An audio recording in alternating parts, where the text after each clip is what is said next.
Today, we are in week 2 of our look at the book of Philippians, where we discovered in week 1 that the author is Paul. He's writing from jail, writing to, of all things, to be able to encourage the Christians who are in Philippi, the mostly Roman town, a place that's known to be full of retired Roman soldiers. That's oftentimes where they would go when they retired. So Paul, he's sitting in jail. He's chained to a Roman guard, and there's a bunch of other guards there as well to make sure he doesn't escape and make sure other people don't try to release him. So Paul's sitting in jail, chained to a Roman guard, other guards around them, and he tells us this in verse 12. He says to the Philippians, "Now I want you to know, brothers and sisters, that what has happened to me." So what has happened to him? He's in jail, right? He's in chains. He's surrounded by these Roman soldiers. His plans, if you will, what's going on here? His plans have been completely canceled, right? Everything that he was thinking yesterday is now out the window. But now he tells us, hey, I want you to know that everything that has happened to me has actually served. It's actually accomplished something. And we're like, how has this accomplished anything, right? Like thinking about it, practically speaking, like Paul, he's an evangelist. Paul, he's a church planter, right? So he needs to be able to go around and tell people about Jesus, right? In order to be able to plant churches. And now he's confined to this one location. He's surrounded by Roman soldiers, so it's game over, right? Like what else can he do now? Like life as he knew it is now over. His ministry, everything he set out to be able to do, it's over. There's no more evangelism. There's no more planting churches. Like it's over, right? I mean, that's the way it appears on the outset. I guess it's time for Paul to just buy a rocking chair and call it quits, right?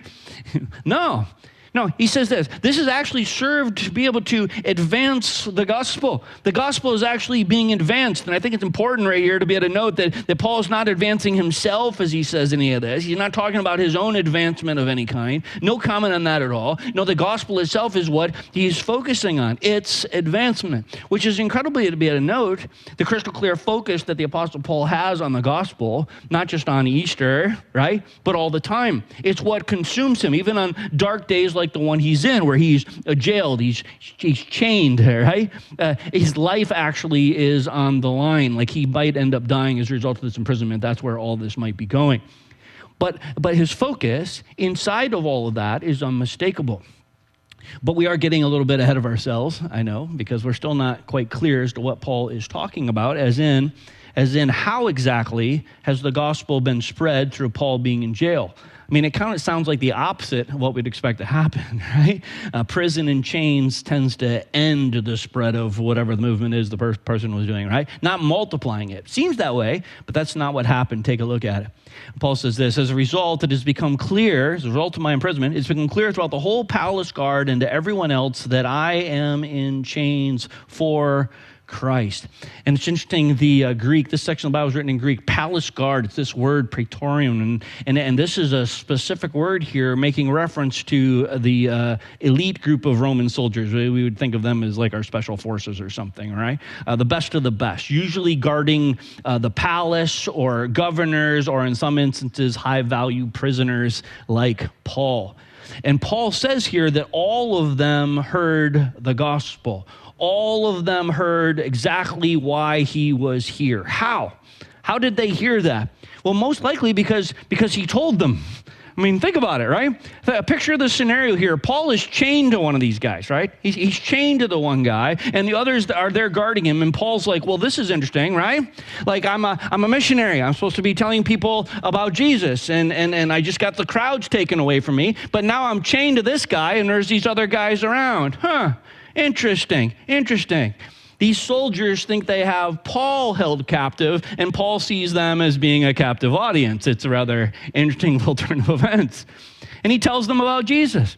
He tells them about his own sin problem. And he tells them about their sin problem and what it is that Jesus did to save them, even as Gentiles. Like Jesus wasn't just for the Jews. And Paul, he'd just get done talking to the guys, and then there'd be a shift change. So this guy he's chained to would cycle out, new guy, new group of soldiers, and Paul be like, hey there, and start this whole conversation all over again. Paul's got the gospel on repeat. That's what he's doing here, over and over and over again. He just keeps sharing Christ. So these elite soldiers who are in charge of protecting all of the who's who in Rome are all hearing about Jesus from Paul himself. And not only that, Paul says, everyone else has heard as well. Everyone else has heard as well. So who's exactly is being talked about here? Well, he doesn't list them out specifically, but very likely the soldiers went home and told their friends and family about this Paul guy that they were guarding. Like, remember that Jesus guy that we killed? Well, this guy that we're guarding now, he actually says that was God in a bod. Do you believe that? Like, that's what's going on here. It's crazy, right? And everybody heard. And it's interesting to me that Paul didn't quit when the ideal became the not ideal. He didn't quit. But that's not our situation today oftentimes. I mean, think with me for a minute. And not only is Christianity here in America struggling with this, but in other places in the world. Oftentimes, Christianity is a religion of convenience. Like, I love Jesus, and I'll talk about him when it's convenient, when it's at the ideal time, but it's not like the ideal time most of the time, right? I'm just going to present Christ and talk about Christ only when it's ideal. And we come up with that little philosophy, and that sounds all good, and then we step back and we think a little bit, and we're like, in the last 6 months, I haven't talked to anybody about Jesus. There's been in an ideal time. And then we're like, wait a minute, actually, like in the last 6 years, I haven't told anybody about Jesus. Like, has this not been the ideal time? And we kind of stop and we get thinking a little bit. Well, wait a minute. What's going on there? And we're like, well, God just hasn't provided, like he hasn't been opening any doors. There's not been any open doors. So really kind of, God's fault, not me, right? Like, I'm willing. I'm just waiting for the ideal time, waiting for God to open the doors. And God hasn't been opening the doors. Really? Think with me about this for a minute. So God sent Jesus to die for us. And then in Matthew 28, he commands us to go and to tell people. And yet he's not provided us any opportunities to obey him on that in 6 months or 6 years.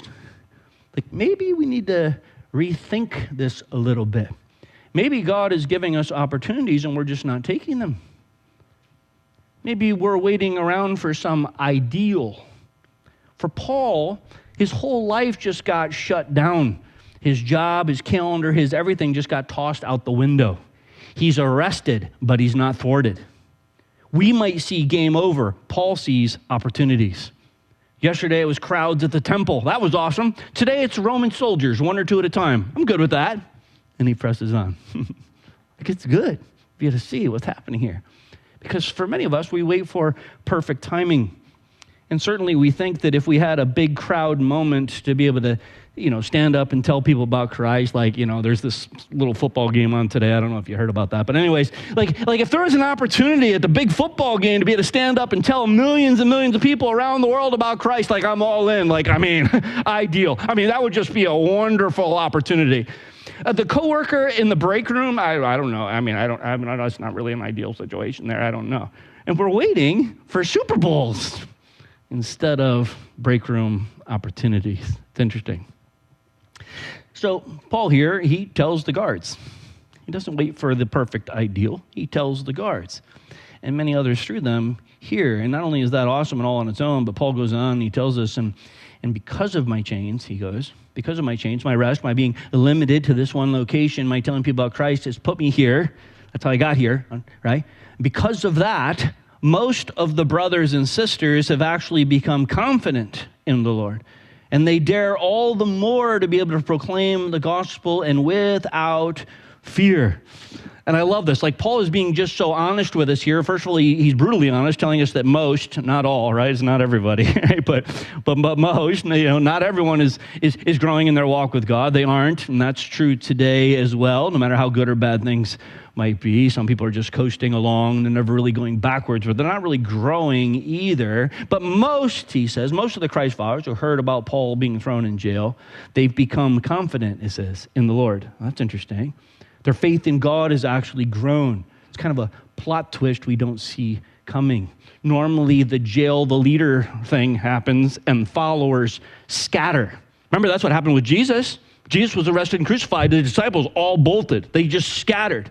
But here, post-resurrection, we see Paul arrested, doing exactly what God had called him to do, and being jailed for it. And these early followers of Jesus actually became more confident in God. And it says, and they dared to proclaim the gospel. They dared to proclaim it. I have a sin problem. I need Jesus. You've got a sin problem. You need Jesus. And these early Christians, they were already bold in telling people about Jesus. They were already doing that, and we know that because of what it says. It says they dare all the more to be able to proclaim Christ. So they were already telling people about Jesus. They'd taken the command from Jesus to go and spread the good news of Jesus. They'd taken that command seriously, and now there was pressure on them to stop, extreme pressure on them to be able to stop, and that got upped by Paul being arrested. I mean, that kind of sends the signal from Rome that if you're going to keep talking about this Jesus guy, it's not going to go well for you. But they didn't stop. They kept talking, and they kept talking without fear, it says, without fear. So think with me about what we've seen so far. Let's review. Paul is arrested. He remains share the gospel focused. He's just very, very focused there. Rome's elite guards hear all about Jesus. Everyone is hearing about Jesus, and the followers of Jesus are actually growing bolder in their telling people about Jesus. So, I guess this is it, right? The story over because everything's good here. Paul's in jail and whatever, but everything's going good here, right? No, that would be fantasy land, right? and the Bible never sounds like fantasy. People try to make it out to be that sometimes, but if you read just a little bit of it for yourself, you quickly see that that's not the way things are talked about at all, including right here with Paul. Here he is, he's in jail. And there's good things coming out of all that, but it's not all good.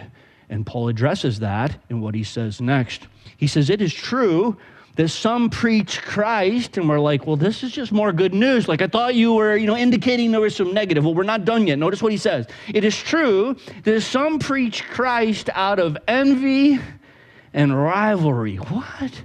Some preach Christ out of envy and rivalry, while others preach it out of goodwill. Some want what Paul has. He has many followers on his social media pages, right? Like he has many, many followers. He hasn't monetized it yet, but he's got the followers. He's got the likes. He's the popular guy right now. Think with me, just think Bible-wise.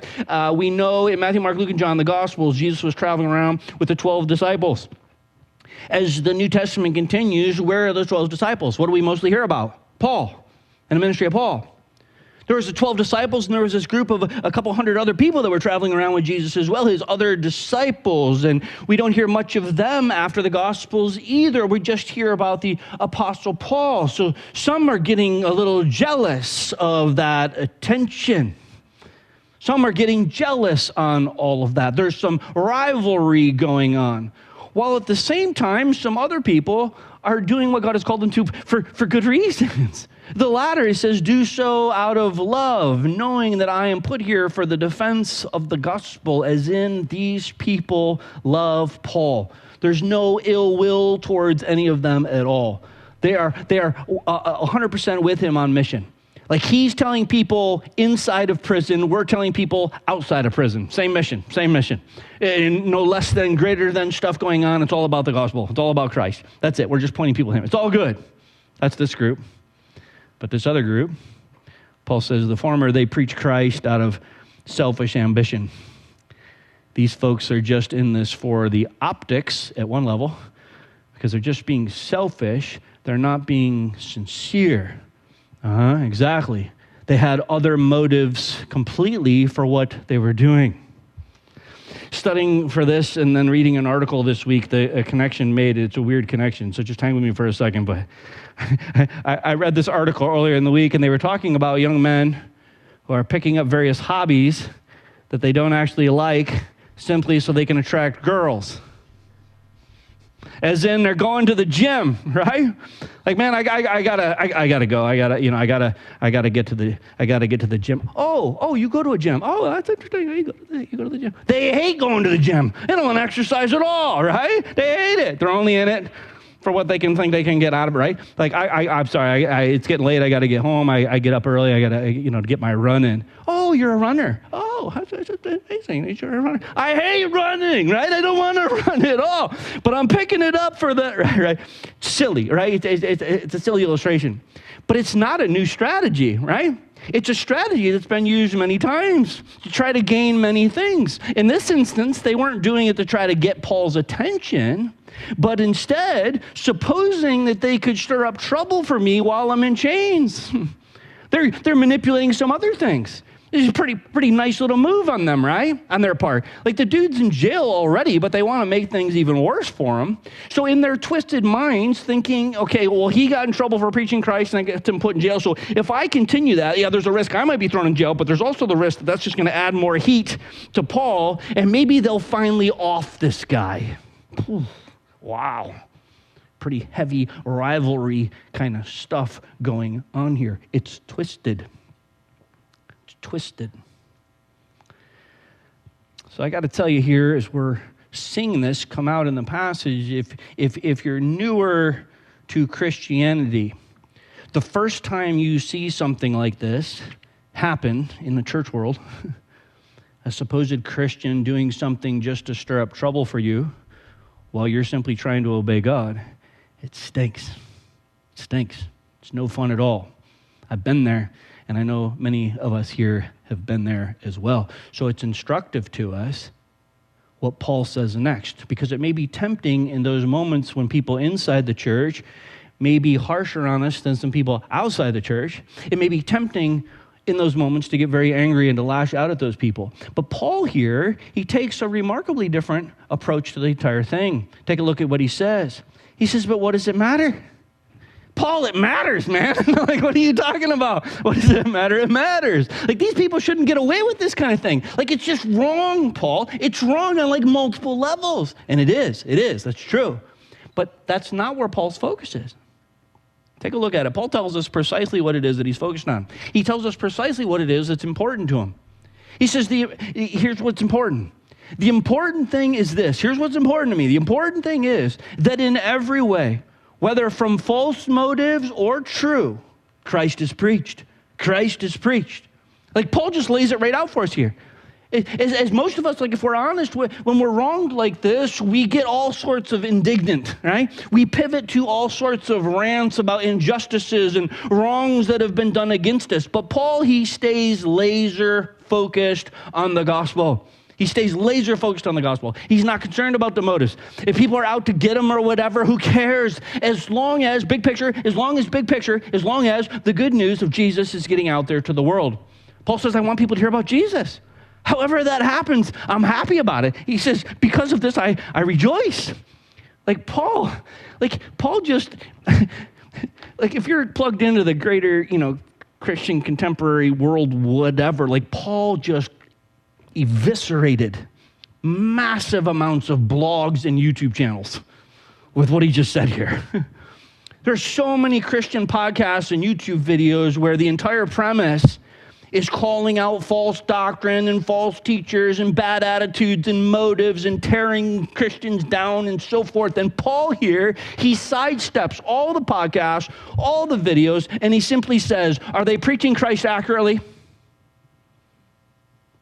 Are they preaching the gospel? Is that clear? Is the true gospel of Jesus being preached? If so, I am happy. I rejoice. And he says, I'll continue to rejoice. And he pivots here a little bit. And I'll continue to rejoice, for I know that through your prayers and God's provision of the Spirit of Jesus Christ, what has happened to me will turn out for my deliverance. Paul here, he moves from rejoicing over the gospel being presented to people, and he moves to talking about his own imprisonment, rejoicing in what he presumes will be his deliverance from prison via their prayers and the work of God. But he knows that that deliverance may not be freedom like he walks out of jail. It may be freedom as in he dies, and he gains his freedom that way. And so he writes about that as he faces it. He says, I eagerly expect and hope that I will in no way be ashamed. If death is what's coming, I hope I walk this out well. I expect and hope that I will in no way be ashamed and that I will have sufficient courage now as always. so that now as always Christ will be exalted in my body, whether by life or by death. And here Paul gives us one of the most famous statements in the Bible concerning martyrdom. If I'm going to live, I want to exalt Christ with every fiber of my being. And if I am going to die, I want to exalt Christ with every fiber of my being. As in, that's my go-to all the time. That's my go-to every day. Whether I'm in prison or out of prison, it's my ordinary everyday goal. Then certainly, Paul says, if that's my norm, then that's my goal when facing death as well. That's the same goal. I just want to exalt and make much of Jesus. I want the good news of the gospel to be laid out. I want the good news of what Jesus has done for us. I want to get that message out to as many people as I possibly can. So be it by my life or by my death, I'm going to continue to make much of Jesus. To which we might think, okay, that's great and all, Paul, but like we're talking about death here. So doesn't that like shift things a little bit for you focus-wise? Which Paul says, no, not at all. Take a look at the way he says it. He says, for to me, to live is Christ, and to die is gain. As in, if I'm alive, then the priority is spreading the message of Christ. I want to live for him. I want to make his priorities mine, and I want my entire life to be focused on him. But if I die, well, that's okay, because that means that I'm then face to face with Jesus. And we miss this perspective today. It's just so much so that this seems strange to us and to people within our culture. Because for many a modern person, so much of us spend the first half of our lives never thinking about death. It's down the road, I'm young, right?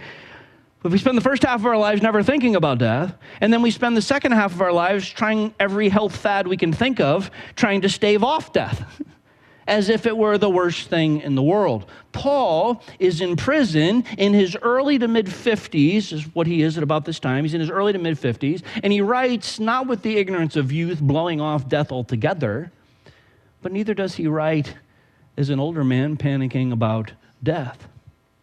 If I get another day, Paul says, Jesus. If I die, Jesus. Take a look at how Paul says it. If I'm going to go on living in the body, this will mean fruitful labor for me, he says. Yet what shall I choose? I do not know. And Paul here obviously doesn't get to make this decision, right? But he's thinking it all through, just like you and I would if we were in his shoes. If Jesus is at the center of it all, I get the privilege then of being able to serve God here and seeing the fruit of that labor, seeing people come to know Christ and growing, like that's fun, right? And Paul loves being involved in all that. But he also knows that in heaven, he'd not only be free of this prison that he was in, but he'd also then be face to face with Jesus. So I'm torn between the two, he said. I'm torn between the two. Like I desire to depart and to be with Christ, which is better by far. Like ministry is awesome and all the fruit of that is so good. But nothing, absolutely nothing compares with being with Jesus. True that. But then he says, but it's more necessary for you that I remain in the body.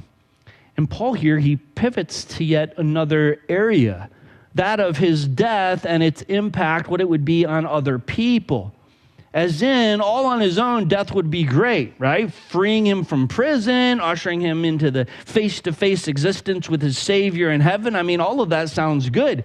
But Paul is not suicidal here, focusing on just escape of his circumstances. Rather, he's looking at the full picture. Like life, living, means fruitful service. Death means face-to-face with Jesus, but there's also then people. There's other people that are around me and the way that they are impacted by my life and by my death. Therefore, convinced of all this, I know that I'll remain and I'll continue with all of you for your progress and for your joy in the faith. Now, again, to be clear here, there's no mention in any of this that God has revealed to Paul that he's going to live or whether he's going to die or anything. This is Paul just working this through. He may indeed end up dying as a result of all this. But he faces all of it including the reality of his death. He faces the reality of that, and the death would put him in face to face with Jesus, but he can also see reasons why God might allow him to be able to live a longer life, so that he can further help these Philippians and others grow in their walk and relationship with God. So that, he goes on, so that through my being with you again, your boasting in Christ will abound on account of me. Paul can see it. How, yes, death is a gain for sure, but life can mean so much if surrendered to God. For me to live is Christ. If he continues to live that way, many people can be impacted. But Paul knows he doesn't have the final say in all this. God does. So he ends this little section very pointedly. Here's how he ends this little section. He ends with this.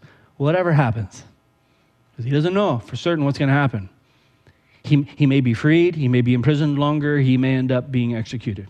But whatever happens, for me to live as Christ, to die as gain. Remember? So whatever happens, whether I live, whether I die, speaking to the Philippians now, we're listening in. This is for us as well. Whatever happens, conduct yourselves in a manner worthy of the gospel of Christ. This makes sense on its out front, just on the face of it, what he's saying. But it takes on even more significance when we understand a word that is here. This conduct yourselves is a specific word that Paul is using. It means to be able to live as a citizen. That's the wording. Remember the context here of this book, right? This word in the Roman world, right, like citizens were supposed to represent and protect the honor of Rome wherever they traveled. You represent Rome. Be thinking of that as you go into these different areas. Remember, you're a citizen of Rome when you go there.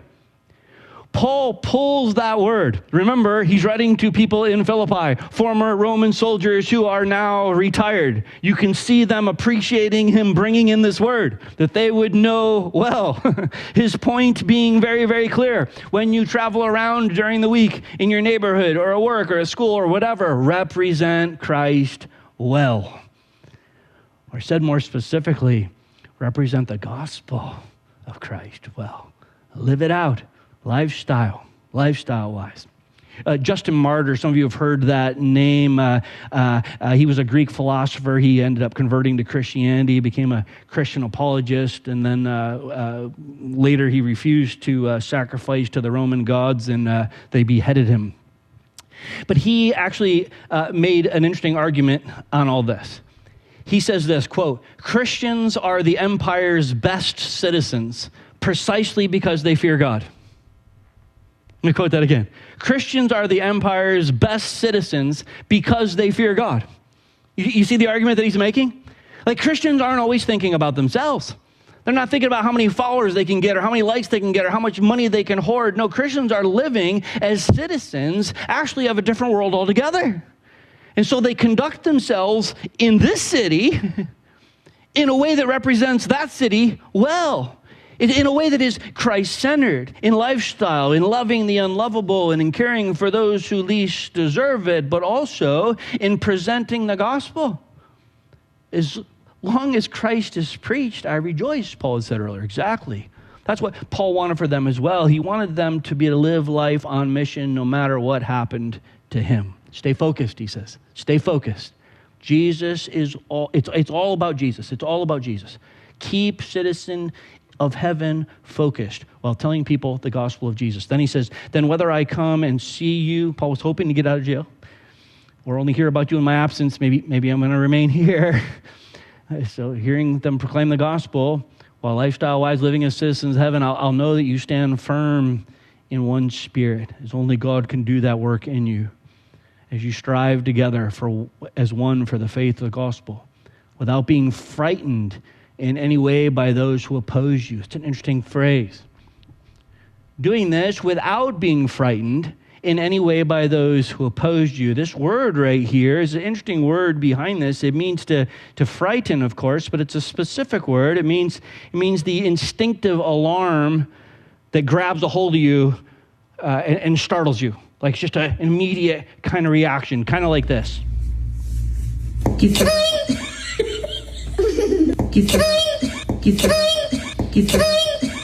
right? She's not thinking. It's just a reaction. Like it's just an immediate kind of reaction, immediate fear. That's the word that Paul is using here to be able to get their attention on what he's saying. Remember what he said prior. For me to live is Christ and to die is gain. So why then, Paul says, if that's the case, why then is there such an immediate knee-jerk reaction to opposition? Why is that our immediate reaction? Such that it immediately throws us into a state of anytime there's some kind of whatever. That break room conversation we referenced before. Something like that comes up and it bridges to something where you can start talking about the things of God, either by talking about church or talking about, whatever the conversation is. And as soon as it comes up, your insides go, like just immediately a response like that. Why? Why is that there? Paul here, he's focusing us on that very question. He's focusing us on what others have framed this way. Some have said it in the reverse. I'm more afraid of having never lived than I am of dying. I'm afraid of having never lived more than I am of dying. Right, what is it that God has called me to do? Am I about that? Am I more afraid of not doing that than I am of dying? It's an interesting question. For Paul, remember what he'd said. If he went on living, it would mean fruitful labor for him. That's life. That's what he's all on and about. But some knee-jerk reaction when someone threatens us for doing exactly what God has called us to, no. He says there should be no fear there. The worst that they can do is send us straight to Jesus. That's not such a bad deal. And when we live this way, it's a sign, Paul says, to them that they will be destroyed, but that you will be saved, and that by God. Think about what he's saying here. Like if people threaten you for doing exactly what God has called you to do, then they're by no means on Team Jesus. They're in fact fighting against him as they resist you. So don't be offended or alarmed, but see it for what it is. It's sad. It's sad. It's sad what awaits them, which is all the more reason why we need to tell them. But if they continue to reject you, don't let that make you think that you're doing something that is wrong. God himself has provided for your eternity. He's given you Jesus. The gospel eternity is yours, and that's good, and all we need to encourage us in the face of persecution. But on the subject of persecution, Paul ends there, speaking on that. Take a look at it. He says, for it has been granted to you on behalf of Christ. It's been granted to you on behalf of Christ. Now, we need to break this down and make sure we're not missing what it's saying. It's been granted to you on behalf of Christ. And he's going to say some things. Before we get to it, make sure we get what's here. There's some specific words here that help us. Behind this, granted, the Greek word here, it's the same word translated elsewhere as grace, or to be able to give generously. You've been graced with this. God has graciously given you on behalf of Christ. That word here is above on behalf of someone. So above on behalf of someone, or for someone's safety, or for someone's advantage or benefit. A visual of this would be standing or bending over the one you're seeking to shield or that you're seeking to defend. You're over top of them. You're guarding them. So the word picture here is of us standing over Christ as if to defend or shield him, which is great and all, but what in the world does that mean? Right? Like, what is Paul's getting at here? Well, let's take a look at the rest of the verse. He says, for it has been granted to you on behalf of Christ, not only to believe in him, but also to suffer for him, since you are going through the same struggle you saw I had, and you now hear that I have. Do you see what Paul is saying? Jesus stood in our place. He literally put himself over top of us, took our sin penalty on himself, and died in our place. And now, via suffering, our suffering for the cause of Christ, as people attack us for speaking up, speaking about Jesus, we ourselves stand in the gap, so to speak, not in any way defending God, because that's ridiculous. As the old illustration goes, you don't defend a caged lion, you just set it free, right? It can defend itself, right? But if we're obeying God and people attack us, they are in essence attacking and resisting God. But we're the ones standing there. We're the ones physically bringing the good news of Jesus to them. So it's we who end up rejected, and they seek to do us harm, not realizing that it's actually Jesus that they are rejecting. And yeah, I get it that this can be a depressing place to be able to stop this morning. We are going to come back next week and continue with the book, but I get that this can be a depressing place to stop, but only if we forget the whole of what it is we've looked at today. Paul is sitting in jail, facing death, and he's happy. Not delusional. He knows that this might mean death for him, but that's not the end of the road. That just means face-to-face with Jesus, and that's a good thing. But if he's going to remain, he says, for me to live is Christ. And God's given us the good news of Jesus and called us to tell people about it. And we do. When we do that, some people will get jealous, and some people will get mad, and some people will accept Christ, praise God. But whatever the response may be, we continue on in sharing Christ, living as citizens of heaven in the way that we conduct ourselves here. Paul did exactly that, even in the midst of the crazy circumstance that he was in, because life got super simple for Paul when he fixed his eyes on the call of God. For me to live is Christ, to die is gain. Stand with me if you would. Let me close us in a word of prayer. And as we go to prayer, let me remind you of what we discussed during announcements this morning, our opportunity this time of year uniquely over the 8 months to pray, to invest, and invite. If you can put that on the screen for me, Rach, that would be good. Pray, invest, and invite. Let me pray for us, and we'll close in a word of prayer here. God, we do thank you for the reminder here this morning that right from the very beginning, your call on us to be able to share the good news of the gospel has been very, very clear. And we thank you for showing us as well right from the very, very beginning that Jesus got some not so great treatment simply for trying to help people with their greatest need, their sin need. And we thank you for showing us how right after that, the Apostle Paul also got some not so great treatment for doing the same thing, simply spreading the good news about Jesus. And so we ask, Father, in light of these reminders here this morning, we ask that you'd help us as we walk through the next week. We ask that you'd first help us to be able to see the opportunities that you place in front of us each day. I mean, Paul was locked up, and you still gave him opportunities to present Christ. So I'm quite confident that as we walk around free here this next week, I'm confident that you're going to provide us similar opportunities to be able to present Christ to those around us. So help us to see those opportunities, then give us wisdom as to what to say. And then if we're teased or mocked or whatever it might be, God, help us to not be shocked like that little girl in the video was, as we've seen it right from the very beginning. Jesus, Paul, others getting the same response. So it shouldn't surprise us. We should expect it. But in our expecting it, we ask that you'd not let it hinder us from obeying you and living for you this week in the here and the now as we live out our days here as citizens of heaven. In Jesus' name, for Jesus' glory in these days, we pray these things. Amen.